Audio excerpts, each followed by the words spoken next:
نادان لوگ ضرور کہیں گے انہیں کیا ہوا کہ پہلے یہ جس قبلے کی طرف رخ کر کے نماز پڑھتے تھے اس سے یکایک پھر گئے۔ اے نبی صلی اللہ علیہ وآلہ وسلم، ان سے کہو مشرق اور مغرب سب اللہ کے ہیں، اللہ جسے چاہتا ہے سیدھی راہ دکھا دیتا ہے، اور اسی طرح تو ہم نے تم مسلمانوں کو ایک امت وسط بنایا ہے تاکہ تم دنیا کے لوگوں پر گواہ ہو اور رسول تم پر گواہ ہو۔ پہلے جس طرف تم رخ کرتے تھے اس کو تو ہم نے صرف یہ دیکھنے کے لیے قبلہ مقرر کیا تھا کہ کون رسول کی پیروی کرتا ہے اور کون الٹا پھر جاتا ہے۔ یہ معاملہ تھا تو بڑا سخت، مگر ان لوگوں کے لیے کچھ بھی سخت نہ ثابت ہوا جو اللہ کی ہدایت سے فیضیاب تھے۔ اللہ تمہارے اس ایمان کو ہرگز ضائع نہ کرے گا، یقین جانو کہ وہ لوگوں کے حق میں نہایت شفیق و رحیم ہے۔ اے نبی صلی اللہ علیہ وآلہ وسلم، یہ تمہارے منہ کا بار بار آسمان کی طرف اٹھنا ہم دیکھ رہے ہیں۔ لو ہم اسی قبلے کی طرف تمہیں پھیرے دیتے ہیں جسے تم پسند کرتے ہو۔ مسجد حرام کی طرف رخ پھیر دو، اب جہاں کہیں تم ہو اسی کی طرف منہ کر کے نماز پڑھو۔ یہ لوگ جنہیں کتاب دی گئی تھی خوب جانتے ہیں کہ تحویل قبلہ کا یہ حکم ان کے رب ہی کی طرف سے ہے اور برحق ہے، مگر اس کے باوجود جو کچھ یہ کر رہے ہیں اللہ اس سے غافل نہیں ہے۔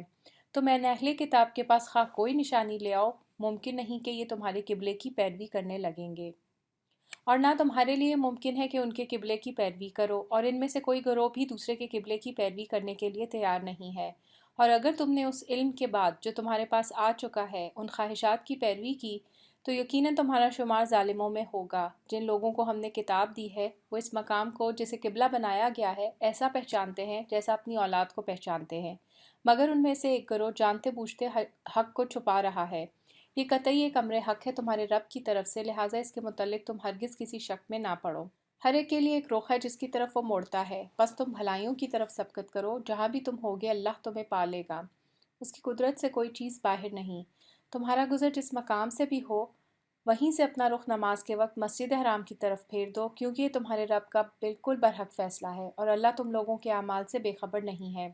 اور جہاں سے بھی تمہارا گزر ہو اپنا رخ مسجد حرام ہی کی طرف پھیرا کرو، اور جہاں بھی تم ہو اسی کی طرف منہ کر کے نماز پڑھو، تاکہ لوگوں کو تمہارے خلاف کوئی حجت نہ ملے۔ ہاں، ان میں سے جو ظالم ہیں ان کی زبان کسی حال میں بند نہ ہوگی، تو ان سے تم نہ ڈرو بلکہ مجھ سے ڈرو، اور اس لیے کہ میں تم پر اپنی نعمت پوری کر دوں، اور اس توقع پر کہ میرے اس حکم کی پیروی سے تم اسی طرح فلاح کا رستہ پاؤ گے جس طرح تمہیں اس چیز سے فلاح نصیب ہوئی کہ ہم نے تمہارے درمیان خود تم میں سے ایک رسول بھیجا جو تمہیں ہماری آیات سناتا ہے، تمہاری زندگیوں کو سنوارتا ہے، تمہیں کتاب اور حکمت کی تعلیم دیتا ہے، اور تمہیں وہ باتیں سکھاتا ہے جو تم نہ جانتے تھے۔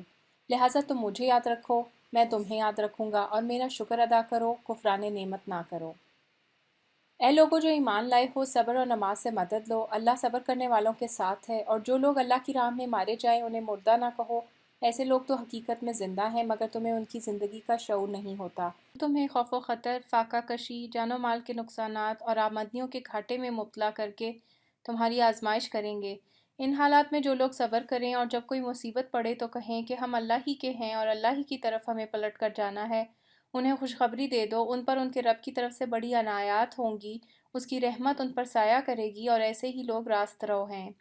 یقیناً صفا اور مروہ اللہ کی نشانیوں میں سے ہیں، لہٰذا جو شخص بیت اللہ کا حج یا عمرہ کرے اس کے لیے کوئی گناہ کی بات نہیں ہے کہ وہ ان دونوں پہاڑیوں کے درمیان سعی کر لے، اور جو برضا اور رغبت کوئی بھلائی کا کام کرے گا اللہ کو اس کا علم ہے اور وہ اس کی قدر کرنے والا ہے۔ جو لوگ ہماری نازل کی ہوئی روشن تعلیمات اور ہدایات کو چھپاتے ہیں، درا حال یہ کہ ہم انہیں سب انسانوں کی رہنمائی کے لیے اپنی کتاب میں بیان کر چکے ہیں، یقین جانو کہ اللہ بھی ان پر لعنت کرتا ہے اور تمام لعنت کرنے والے بھی ان پر لعنت بھیجتے ہیں۔ البتہ جو اس روش سے باز آ جائیں اور اپنے طرز عمل کی اصلاح کر لیں اور جو کچھ چھپاتے تھے اسے بیان کرنے لگیں، ان کو میں معاف کر دوں گا، اور میں بڑا درگزر کرنے والا اور رحم کرنے والا ہوں۔ جن لوگوں نے کفر کا رویہ اختیار کیا اور کفر کی حالت ہی میں جان دے دی، ان پر اللہ اور فرشتوں اور تمام انسانوں کی لعنت ہے۔ اسی لعنت زدگی کی حالت میں وہ ہمیشہ رہیں گے، نہ ان کی سزا میں تخفیف ہوگی اور نہ انہیں پھر کوئی دوسری مہلت دی جائے گی۔ تمہارا خدا ایک ہی خدا ہے، اس رحمان اور رحیم کے سوا کوئی اور خدا نہیں ہے۔ اس حقیقت کو پہچاننے کے لیے اگر کوئی نشانی اور علامت درکار ہے تو جو لوگ عقل سے کام لیتے ہیں ان کے لیے آسمانوں اور زمین کی ساخت میں، رات اور دن کے پہم ایک دوسرے کے بعد آنے میں، ان کشتیوں میں جو انسان کے نفع کے لیے چیزیں لیے ہوئے دریاؤں اور سمندروں میں چلتی پھرتی ہیں، بارش کے اس پانی میں جسے اللہ اوپر سے برساتا ہے، پھر اس کے ذریعے سے مردہ زمین کو زندگی بخشتا ہے، اور اپنے اسی انتظام کی بدولت زمین میں ہر قسم کی جاندار مخلوق کو پھیلاتا ہے، ہواؤں کی گردش میں اور ان بادلوں میں جو آسمان اور زمین کے درمیان تابع فرمان بنا کر رکھے گئے ہیں، بے شمار نشانیاں ہیں، مگر وحدت خداوندی پر دلالت کرنے والے ان کھلے کھلے آثار کے ہوتے ہوئے بھی کچھ لوگ ایسے ہیں جو اللہ کے سوا دوسروں کو اس کا ہمسر اور مد مقابل بناتے ہیں، اور ان کے ایسے گرویدہ ہیں جیسی اللہ کے ساتھ گرویدگی ہونی چاہیے۔ حالانکہ ایمان رکھنے والے لوگ سب سے بڑھ کر اللہ کو محبوب رکھتے ہیں۔ کاش جو کچھ عذاب کو سامنے دیکھ کر انہیں سوجنے والا ہے وہ آج ہی ان ظالموں کو سوج جائے کہ ساری طاقتیں اور سارے اختیارات اللہ ہی کے قبضے میں ہیں، اور یہ کہ اللہ سزا دینے میں بھی بہت سخت ہے۔ جب وہ سزا دے گا اس وقت کیفیت یہ ہوگی کہ وہی پیشوا اور رہنما جن کی دنیا میں پیروی کی گئی تھی اپنے پیرووں سے بے تعلقی ظاہر کریں گے، مگر سزا پا کر رہیں گے، اور ان کے سارے اسباب و وسائل کا سلسلہ کٹ جائے گا، اور وہ لوگ جو دنیا میں ان کی پیروی کرتے تھے کہیں گے کہ کاش ہم کو پھر ایک موقع دیا جاتا تو جس طرح آج یہ ہم سے بیزاری ظاہر کر رہے ہیں ہم ان سے بیزار ہو کر دکھا دیتے۔ یوں اللہ ان لوگوں کے وہ اعمال جو یہ دنیا میں کر رہے ہیں ان کے سامنے اس طرح لائے گا کہ یہ حسرتوں اور پشیمانیوں کے ساتھ ہاتھ ملتے رہیں گے مگر آگ سے نکلنے کی کوئی راہ نہ پائیں گے۔ لوگوں، زمین میں جو حلال اور پاک چیزیں ہیں انہیں کھاؤ اور شیطان کے بتائے ہوئے راستوں پر نہ چلو، وہ تمہارا کھلا دشمن ہے، تمہیں بدی اور فحش کا حکم دیتا ہے اور یہ سکھاتا ہے کہ اللہ کے نام پر وہ باتیں کہو جن کے متعلق تمہیں علم نہیں ہے کہ وہ اللہ نے فرمائی ہیں۔ ان سے جب کہا جاتا ہے کہ اللہ نے جو احکام نازل کیے ہیں ان کی پیروی کرو تو جواب دیتے ہیں کہ ہم تو اسی طریقے کی پیروی کریں گے جس پر ہم نے اپنے باپ دادا کو پایا ہے۔ اچھا، اگر ان کے باپ دادا نے عقل سے کچھ بھی کام نہ لیا ہو اور راہ راست نہ پائی ہو تو کیا پھر بھی انہی کی پیروی کیے چلے جائیں گے؟ یہ لوگ جنہوں نے خدا کے بتائے ہوئے طریقے پر چلنے سے انکار کر دیا ہے ان کی حالت بالکل ایسی ہے جیسے چرواہا جانوروں کو پکارتا ہے اور وہ ہانک پکار کی صدا کے سوا کچھ نہیں سنتے۔ یہ بہرے ہیں، گونگے ہیں، اندھے ہیں، اس لیے کوئی بات ان کی سمجھ میں نہیں آتی۔ اے لوگو جو ایمان لائے ہو، اگر تم حقیقت میں اللہ ہی کی بندگی کرنے والے ہو تو جو پاک چیزیں ہم نے تمہیں بخشی ہیں انہیں بے تکلف کھاؤ اور اللہ کا شکر ادا کرو۔ اللہ کی طرف سے اگر کوئی پابندی تم پر ہے تو وہ یہ ہے کہ مردار نہ کھاؤ، خون سے اور سور کے گوشت سے پرہیز کرو، اور کوئی ایسی چیز نہ کھاؤ جس پر اللہ کے سوا کسی اور کا نام لیا گیا ہو۔ ہاں، جو شخص مجبوری کی حالت میں ہو اور وہ ان میں سے کوئی چیز کھا لے بغیر اس کے کہ وہ قانون شکنی کا ارادہ رکھتا ہو یا ضرورت کی حد سے تجاوز کرے تو اس پر کچھ گناہ نہیں۔ اللہ بخشنے والا اور رحم کرنے والا ہے۔ حق یہ ہے کہ جو لوگ ان احکام کو چھپاتے ہیں جو اللہ نے اپنی کتاب میں نازل کیے ہیں اور تھوڑے سے دنیوی فائدوں پر انہیں بھیٹ چڑھاتے ہیں وہ دراصل اپنے پیٹ آگ سے بھر رہے ہیں۔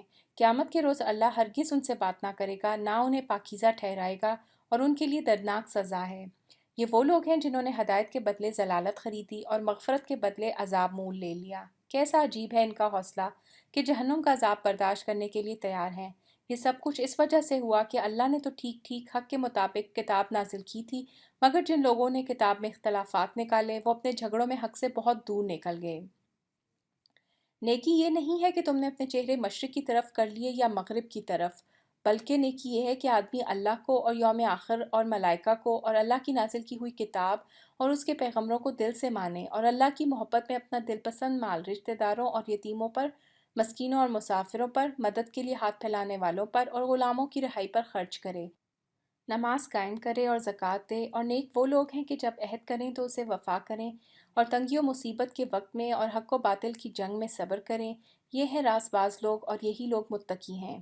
اے لوگو جو ایمان لائے ہو، تمہارے لیے قتل کے مقدموں میں قصاص کا حکم لکھ دیا گیا ہے۔ آزاد آدمی نے قتل کیا ہو تو اس آزاد ہی سے بدلہ لیا جائے، غلام قاتل ہو تو وہ غلام ہی قتل کیا جائے، اور عورت اس جرم کی مرتکب ہو تو اس عورت ہی سے قصاص لیا جائے۔ ہاں، اگر کسی قاتل کے ساتھ اس کا بھائی کچھ نرمی کرنے کے لیے تیار ہو تو معروف طریقے کے مطابق خون بہا کا تصفیہ ہونا چاہیے، اور قاتل کو لازم ہے کہ راستی کے ساتھ خون بہا ادا کرے۔ یہ تمہارے رب کی طرف سے تخفیف اور رحمت ہے، اس پر بھی جو زیادتی کرے اس کے لیے دردناک سزا ہے۔ خلوخیت رکھنے والوں، تمہارے لیے قصاص میں زندگی ہے، امید ہے کہ تم اس قانون کی خلاف ورزی سے پرہیز کرو گے۔ تم پر فرض کیا گیا ہے کہ جب تم میں سے کسی کی موت کا وقت آئے اور وہ اپنے پیچھے مال چھوڑ رہا ہو تو والدین اور رشتہ داروں کے لیے معروف طریقے سے وصیت کرے۔ یہ حق ہے متقی لوگوں پر۔ پھر جنہوں نے وصیت سنی اور بعد میں اسے بدل ڈالا تو اس کا گناہ ان بدلنے والوں پر ہوگا۔ اللہ سب کچھ سنتا اور جانتا ہے۔ البتہ جس کو یہ اندیشہ ہو کہ وصیت کرنے والے نے نادانستہ یا قصداً حق تلفی کی ہے اور پھر معاملے سے تعلق رکھنے والوں کے درمیان وہ اصلاح کرے تو اس پر کچھ گناہ نہیں ہے۔ اللہ بخشنے والا اور رحم فرمانے والا ہے۔ اے لوگو جو ایمان لائے ہو، تم پر روزے فرض کر دیے گئے جس طرح تم سے پہلے انبیاء کے پیرووں پر فرض کیے گئے تھے۔ اس سے توقع ہے کہ تم میں تقویٰ کی صفت پیدا ہوگی۔